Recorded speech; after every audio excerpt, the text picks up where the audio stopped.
Well, good evening, good morning, wherever you are. This is Guy Christian with the podcast Goal 16. Today, we have the pleasure to welcome our sister from Africa, since I'm from Africa. And I have the pleasure, I've been talking to her for a while now. I've been watching what she's been doing. She's very, very active in terms of human rights. So today, please join me to welcome the Honorable Irene Ovonji-Odida. She's from Uganda. Now, she has an extremely lengthy, background because this woman is one of the pioneers of Africa in terms of human rights. So she is an actual member of the Independent Commission for the Reform of International Corporate Taxation. They do a lot of work.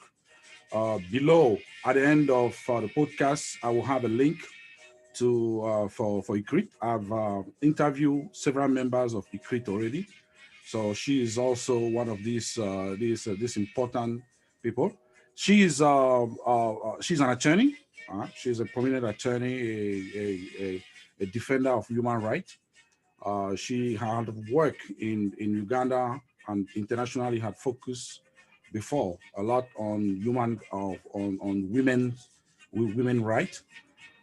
She is also an appointed member of the African Union and United Nations High Level Panel on illicit financial flow. So, because we're talking about illicit financial flow, it is important for us to talk to people who are specialized in this area.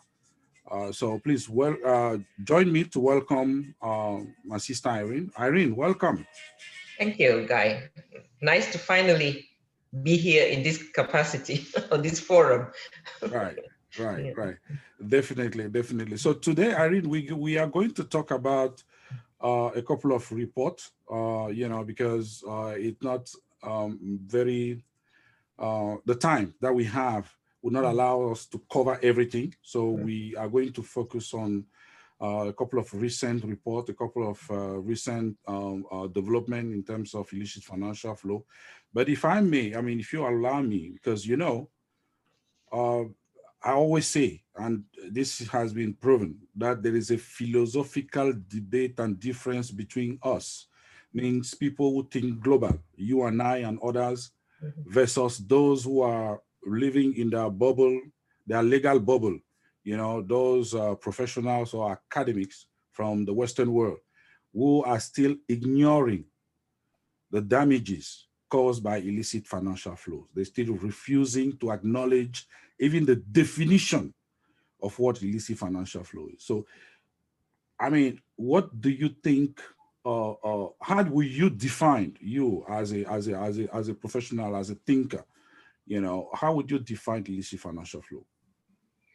Thank you very much, guys. It's a really important issue that is as you allude, it's really important for financing for development for all countries, and especially for countries like ours from Africa and other developing countries that have not yet achieved their full potential in development, in spite of the wealth that they have, the huge resource endowment, both in terms of natural resources, but also as important, the human resource endowment, the human beings and the populations.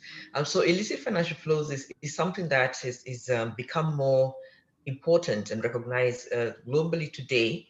Much of this dates back to the work of a lot of organizations in civil society. Some of them like Global Financial Integrity or Tax Justice Network and others, the Financial Transparency Coalition members, including groups working on these issues in Africa.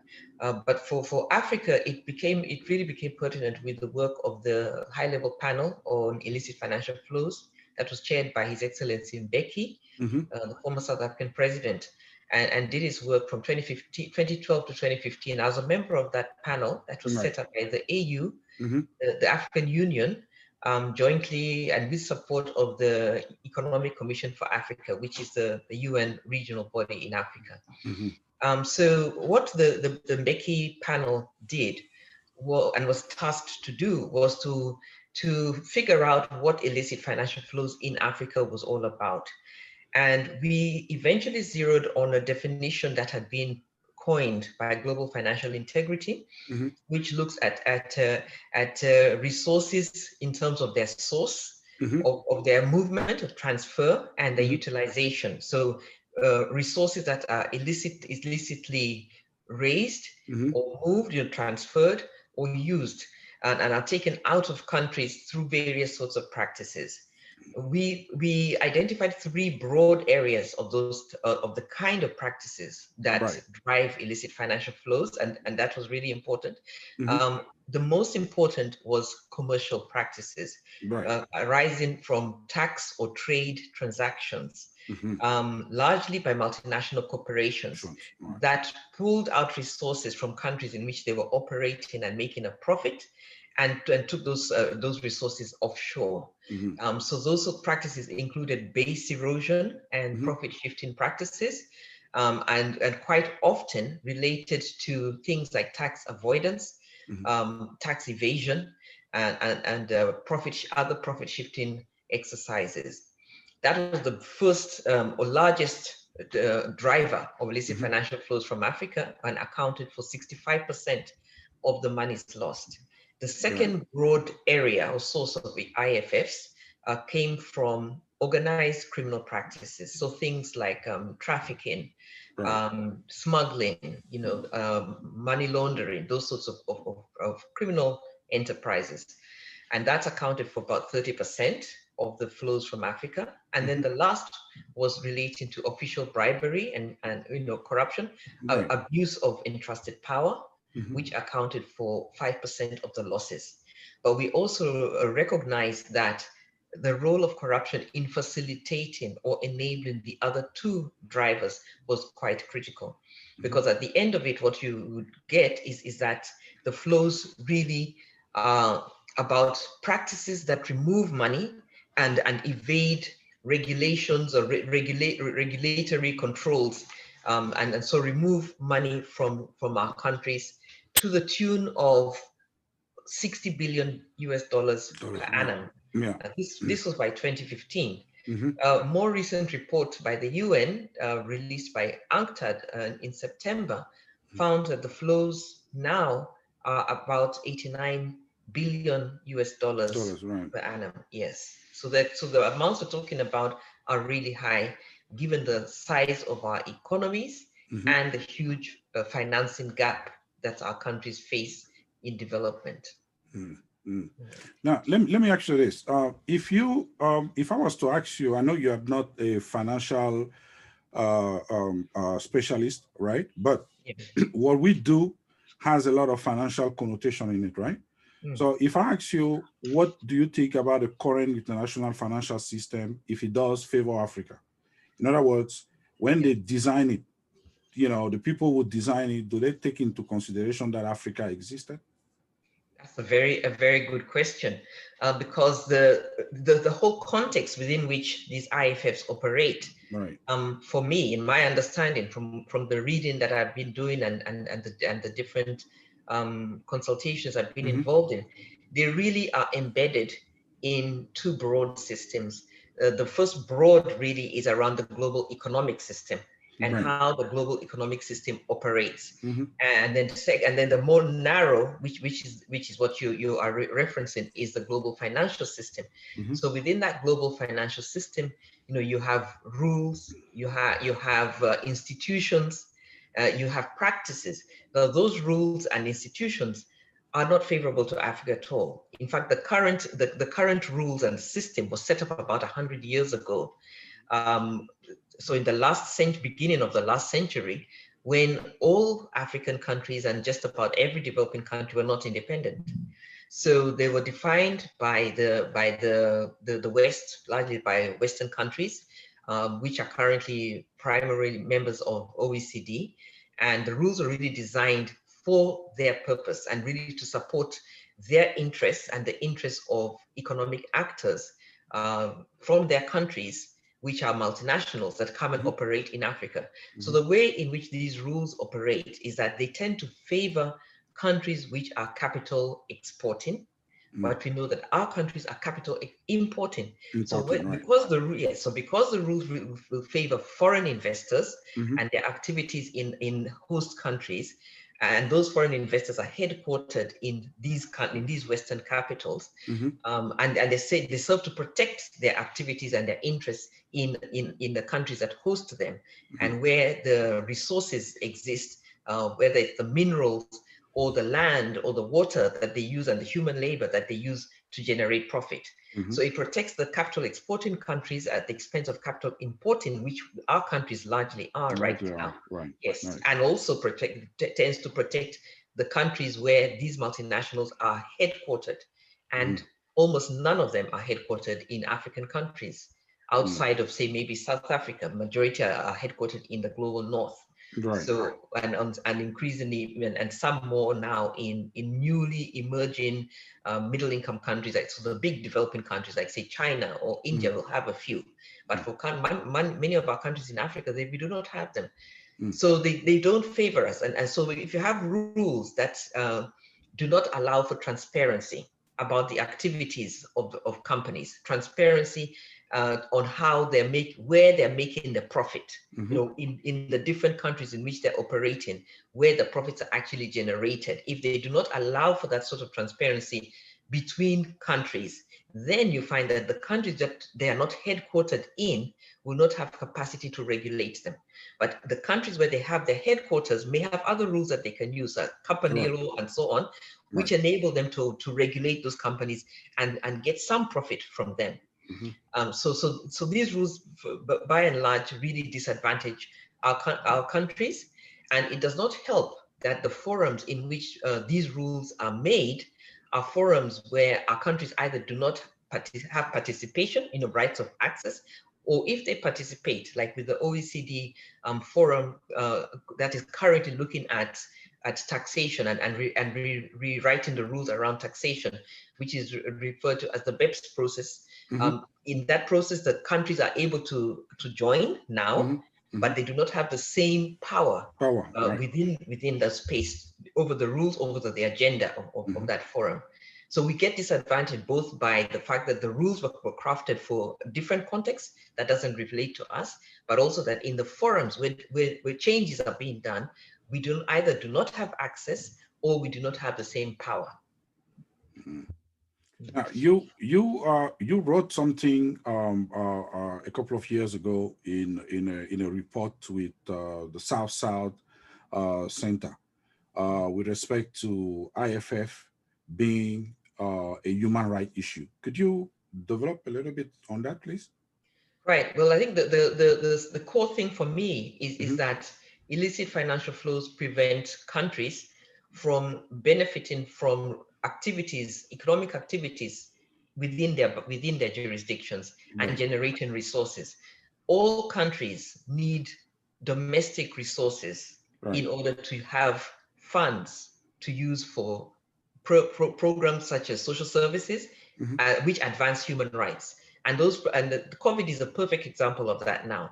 Many governments are not able to implement the necessary health measures to protect their populations right now during COVID because of insufficient resources. And we've seen that COVID also has had an economic impact on livelihoods, direct impact on businesses, big and small, and on people, on jobs and things like that. So governments in countries which have more wealth have been able to implement some measures, some sort of social support to support their citizens. But in countries like in Africa, where they don't have enough resources, they're not been able to. So there's a direct impact on people's human rights in terms of their health, but even other things. Now, education is also being impacted by that, and access to jobs, and incomes and so on, because of this pandemic and the lack of resources that governments have to deal with the economic impact of that. So illicit financial flows directly undermine the ability of governments to mobilize the public resources that they need for development and for human rights. Because development is a right, is a human Right. right. Yeah, Yeah, so definitely. that really is a direct link. But beyond that, you also find that where you have a growth, and there are different books that have been written about this, Yeah. where you have a growth of a huge increase in illicit financial flows, it begins to have an impact on governance as well. There's Right. a connection between illicit financial flows and the channels and the relationships that it generates between economic actors that are trying to take money away wrongfully, and the leaders, political leaders in countries. So you will get these connections beginning to develop, and a very an ecosystem, I would say, or political economy, which is very harmful to the country. And this, incidentally, has been found to be the case. It's not just in African countries, but even in countries in the global north, in the advanced economies, which are destinations of illicit financial flows. So some books have tracked and shown how countries that receive these flows end up having very huge, the offshore countries, the tax havens, Yep. they end up having very huge financial sector, artificially huge financial sector, which depresses other economic sectors and creates very harmful political economy within those countries as well. But for us in Africa, it undermines governance. It undermines the relationship between the state and its citizens, and it has been linked to issues such as conflict as well, in places where they have natural resources, and you have things like conflict diamonds, conflict engaged in order to reduce government control Yep. and expand the resources that can be taken out.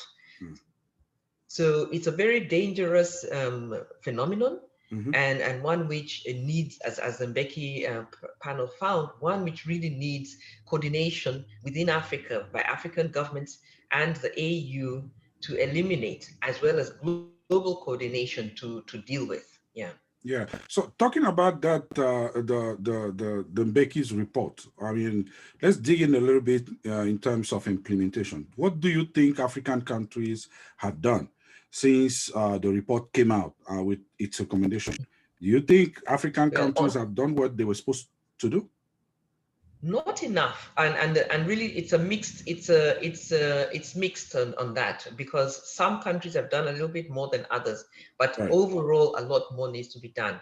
The positive thing with the Mbeki report is that the AU, the Summit of Heads of State, adopted the report and passed a special resolution on Right. illicit financial flows from Africa in 2015. So it is now policy of the AU and all of its members to implement the recommendations of the Mbeki panel. What the AU then did was to set up a consortium to bring together some organizations. Some of them are parts of the AU, like say the APRM, the peer review mechanism, the African Capacity Building Fund, the Pan-African Parliament, and the African Legal Support Facility, the ADB. Yeah. So it brought together some of these institutions, which are intergovernmental, and civil society organizations that had been very active in the process Yeah. when the Mbeki panel was doing its work. So brought this together in a consortium, which is supposed to drive and support, together with the Mbeki High Level Panel, supposed to drive this process. So His Excellency Mbeki and the AU Commission chair this consortium. And the task is to really to monitor and to coordinate what is being done within African countries.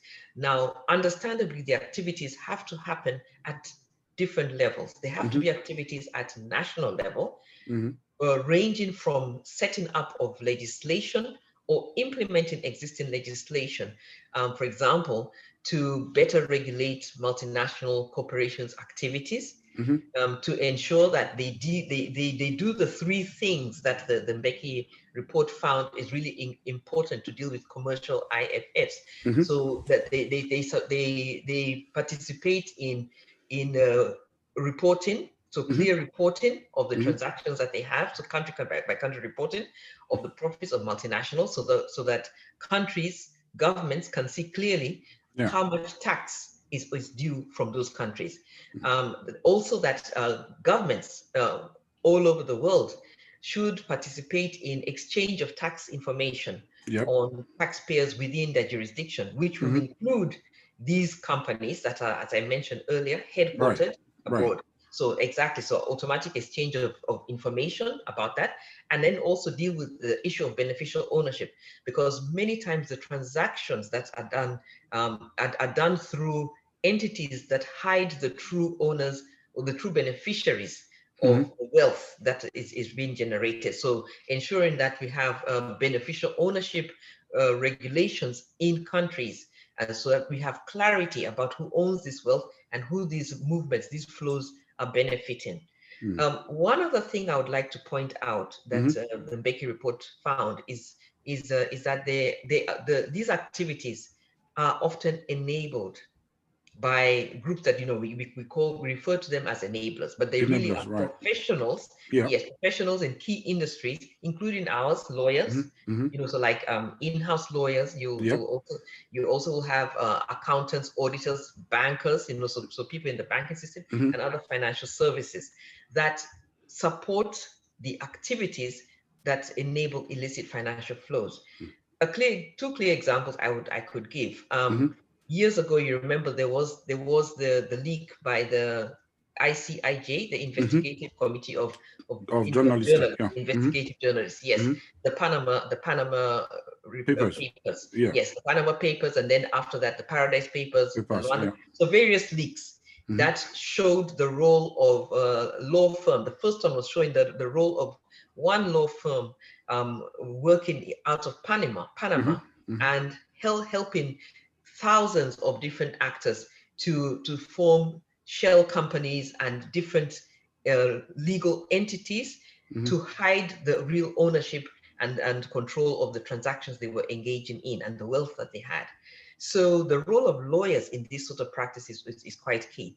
The role of auditors and bankers and other financial service providers is also critical, as was shown recently by the most recent leak, which is FinCEN. Yep. If you remember. I do Yes, remember. Yeah. exactly. Just a few months ago, Yeah.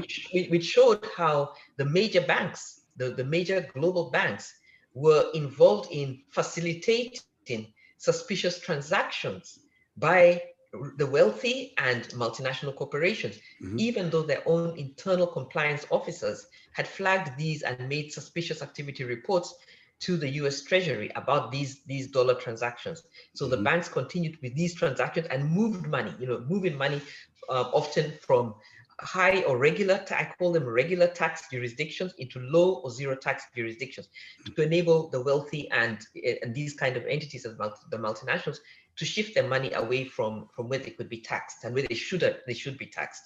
So the role of these sorts of professionals is quite critical, and it shows the need for regulation. And these sort of regulations need to be done not just at a local level, in national level, but at a global level, because a lot of the regulations related to these sorts of professions are actually decided at an international level. Yeah. Exactly, through institutions which quite often are actually, not just quite often, these institutions that determine the rules for accountants, for auditors, and so on, are actually in the global north. So you'll find that the institutions maybe in the UK or in Switzerland for relating to banks that make the rules about how this sort of professionals should operate and what due diligence is expected of them.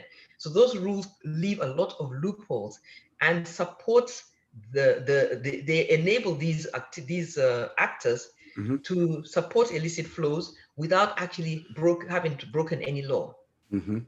Yeah. Okay. Yeah. Thank you, sister. Thank you very much. So let's dig, because we have about 10 minutes to cover this last article that came out a couple of days ago concerning African nation must take a stand against tax abuse and illicit financial flow. That was written by you. So I want you to tell those who are listening to us what you meant by African nation must take a stand. Yeah, thank you very much. And so currently there's a process going on at the UN. I know you're aware of that. Yes. Yes, which is it's looking at financial integrity. Yes. It's a panel that was set up beginning of this year to work for 1 year and draw together recommendations for UN members, All African countries are part of the UN. Right. For recommendations for UN members on how to build financial accountability and transparency in this global financial system. So I'm a member of that panel, and we have zeroed on 3 areas. One of the areas is around international tax cooperation. And for me, I think that's one of the most important areas. Area, yeah. I think it's the most important area in the work that we're doing. So to look at how international rules on taxation are, and also rules related to the financial system, and ensure that those rules make recommendations for those rules so that those rules are fair, that those rules relate to different economic situations and contexts, not just the context of the advanced economies, but also those that African countries and developing countries are in, and that they fairly treat them. So how do they deal with issues like, say, double taxation? You know, Right. how do they deal with corporate taxation and ensuring that there's a minimum corporate tax, that's a global corporate minimum corporate tax, so that we eliminate issues like tax competition, which is unhealthy between different countries, and they're trying to attract foreign investors. So those sorts of things. And also, how is governance of the international global financial system? How is it governed? Who sets the rules in that system? Are those rules fair? Who makes decisions? Who determines the priorities? So those are some of the kind of things that we're looking at. And to what extent do these rules enable transparency and integrity? So those are the kind of things we're looking at. And when in the article, what I'm basically advancing is that it is an opportunity for countries that are currently harmed, or currently deal with a system that is biased against their interests. Right. This is an opportunity for them to work together and push for a number of things, to push for fair rules, and most importantly, to push that the governance, the space in which international rules relating to global finance are made, should be brought to the UN, into a UN forum, Right. where all these countries are members and they can negotiate them on an equal basis, where the rules and procedures for them to negotiate are also very clear.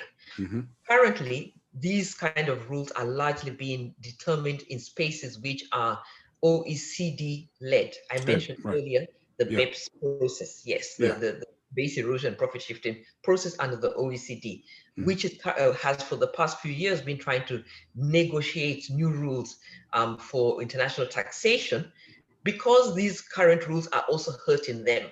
So following the global financial crisis, they began to see the northern countries began to see more and more that these rules that have loopholes and gaps that are exploited by multinationals are also hurting them, because the multinationals are taking money away largely from Definitely. but are now doing it to everybody.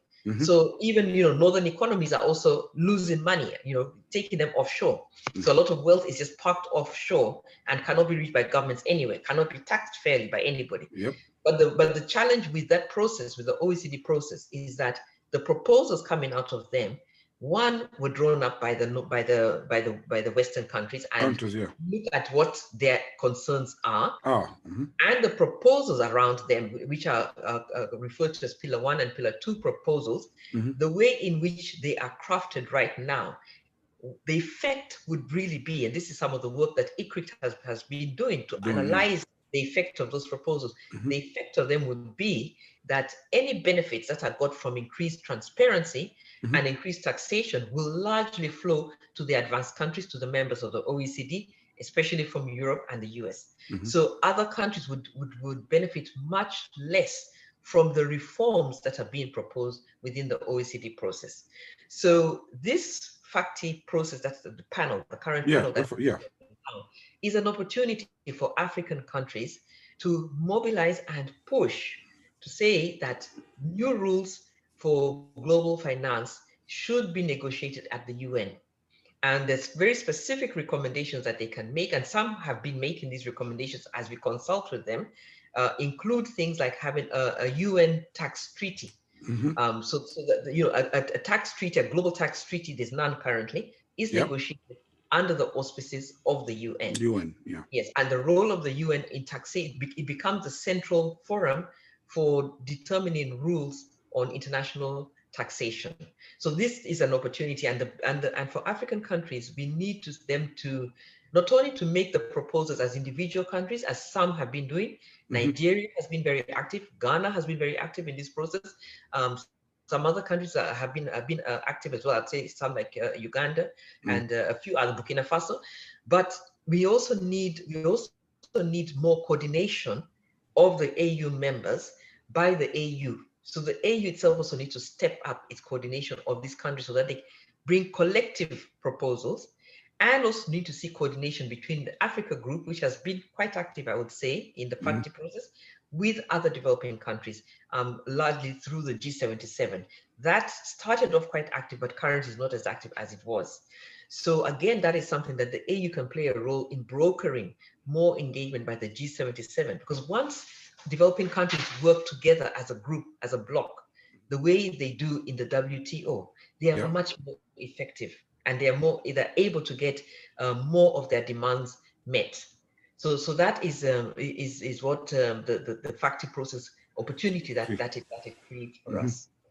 Let me ask you something about the OECD. Do you think the OECD is helping Africa to fight the underdevelopment, or it's an organization that just defends the Western world?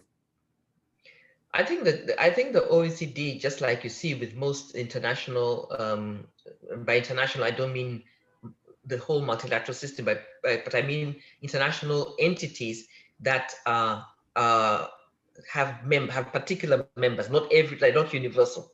So with all those sort of entities that are not universal in membership, you find that they reflect the interests of their members. So they operate like a club. And for that reason, they focus more on issues that benefit their membership. And even within them, you will find that there are members that are stronger than others, economically stronger than others, and quite often their interests will also supersede the interests of the smaller members within that entity. So that's the challenge with the OECD. And there have been a lot of focus on an analysis of the OECD processes.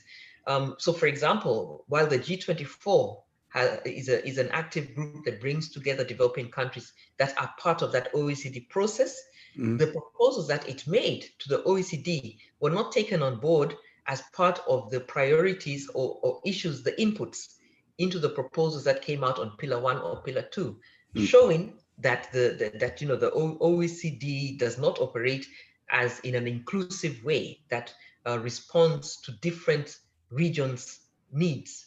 It does not, So that, I guess, is the nature of things with international trade, international tax. It's countries are, push for their vested interests, which again, for me, underscores why it's important for African countries and developing countries to work much more closely together in advancing their interests. They will not get the benefits that they need, and that is really fair, without engaging collectively and pushing consistently in this space. Yeah. But it is important that the UN itself, as a body that is a multilateral body and represents everybody within there, and I dare say has principles that it says it's committed to, from the SDGs to human rights declarations and so on. So these are commitments. These are the commitments of the UN and the UN system. So it's important that institutions like that play a role. They take up their role of being fair arbiters in a system that is too often weighted towards the economically and politically stronger. Right. Now, two last questions for you. One is a short one. One is just a question to conclude. Now, this question is with respect to all the international financial centers that we have in Africa. From the work you have done with ICRICT and other organizations, that illicit financial flow tends to flow through international financial centers, and as the US, New York, London, and others. Now, in Africa, we have a couple of them.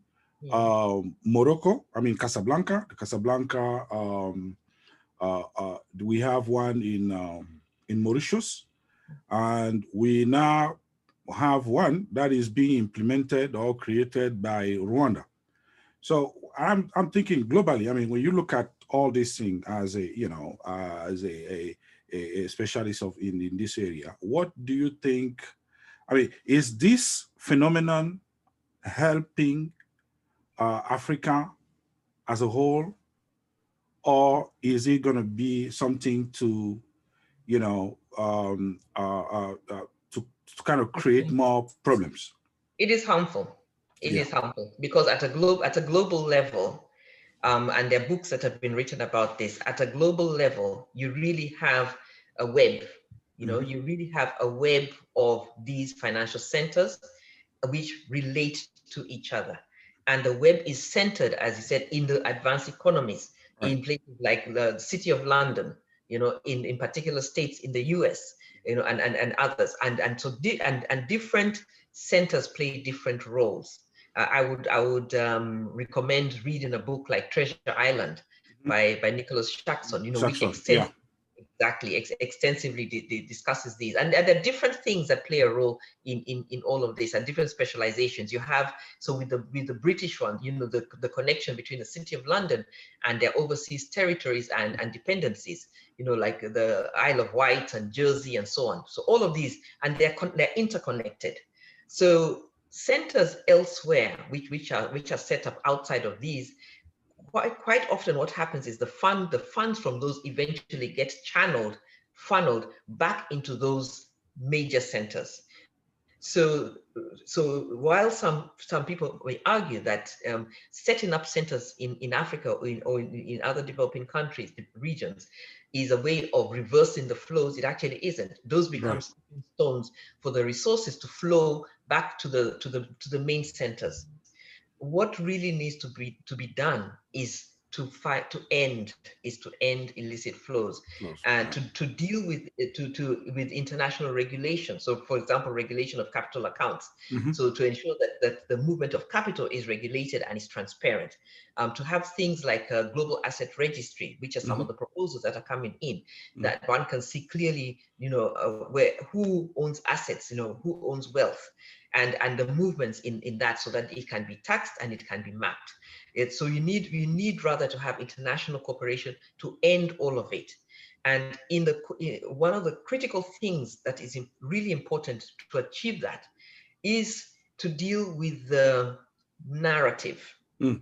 the narrative which actually creates a false sense about what is going on, Yeah. so that people, both specialists and experts and ordinary people like myself, I put myself in that category because I'm not an expert, people can understand what is really going on and the difference between the narrative, the public narrative or mainstream narrative, and actual practice. So, for example, there is the misconception that it is not through commercial practices that these things happen. And yet we find that commercial practices account for 65% of these Percent. flows Yeah. from Africa, Yeah. and about 80% of those are coming from intergroup trade. So trade within a multinational between its different entities, which it actually is the use of the transfer pricing system Mm. by the abuse of it, I would say. Yep. So what looks on the face of it like it is pure commercial practice is Mm. actually unethical, is actually, in my mind, corrupt, Mm-hmm. So something that really shows what is really happening. And then this other perception that the tax havens are these small, in reality, they are in major Right. international financial centers, like City of London. So again, there's a need to have transparency and clarity about what is really going on.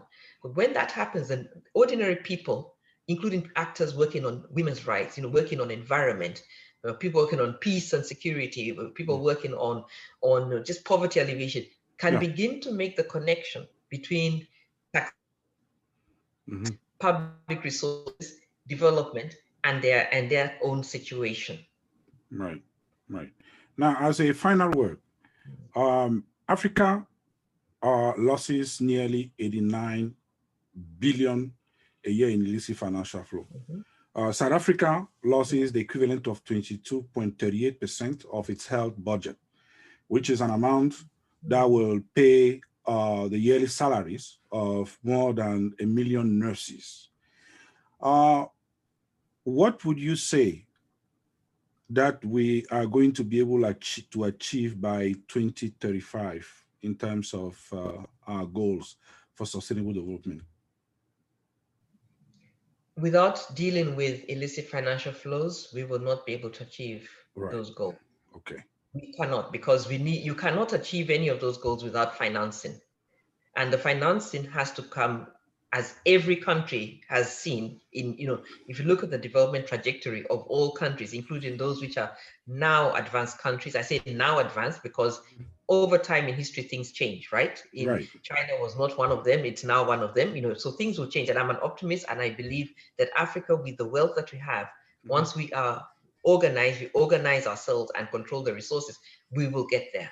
So, but if you look at the trajectory historically of all countries, it is only through domestic public resources that they are able to achieve their development agendas. It's not through aid, it is not through foreign investment, it is through the domestic resources. So without that, and illicit financial flows is like a tap. If you have a tap that is leaking, you are not going to be able to have water in your tank. So you definitely seal the tap. Seal that tap. So we have to focus on this issue in order to achieve the domestic resources that we need to finance our development. It's just as simple as that. Right. So Irene, thank you. It was wonderful, as always. You are the most prominent African researcher in this area. Don't be modest with yourself. You are an expert. You know what you're talking about. You had research, you continue to research on it. So I hold you as one of, the expert out there doing what we got to do to take Africa forward. So thank you. Thank you for taking the time to participate in this podcast, and we wish you well. Thank you, and thank you for being a voice for Africa, guys. Thank you. I really appreciate it. Thank you.